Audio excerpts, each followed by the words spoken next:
ଯେତେବେଳେ କାଠ ଗଛ କୁରାଢ଼ୀକୁ ପ୍ରଶ୍ନ କରେ, ଆରେ ମୁଁ ନିର୍ଦ୍ଦୋଷ, ମୋତେ କ'ଣ ପାଇଁ ହାଣୁଛୁ?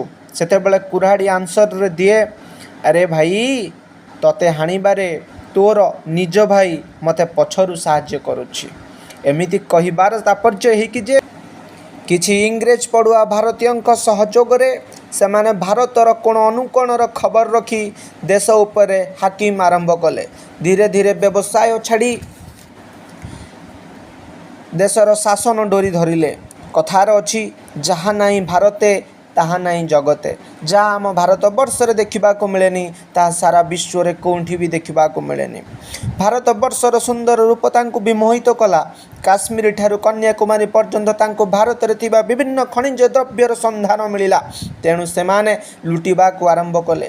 ଆମ ଦେଶର ବହୁ ଧନରତ୍ନ ନିଜ ଦେଶକୁ ବୋହି ନେଲେ। ଆମ ଲୋକଙ୍କଠାରୁ ମୋଟା ଅଙ୍କର ଖଞ୍ଜଣା ଆଦାୟ କଲେ ଓ ଅତ୍ୟାଚାର କଲେ। ଏମିତିକି ଆମେ ଫସଲ କଲୁ, ସେମାନେ ଶସ୍ୟ ଖାଇଲେ। ଆମେ ଗାଈ ପାଳିଲୁ, ସେମାନେ କ୍ଷୀର ପିଇଲେ।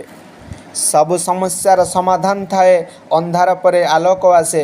ସେମିତି ଭାରତବର୍ଷରେ ଆଲୋକ ଆସିଲା। ଗାନ୍ଧୀ, ଗୋପବନ୍ଧୁ, ନେତାଜୀଙ୍କ ପରି ବୀରପୁତ୍ରମାନେ ଜନ୍ମଗ୍ରହଣ କଲେ।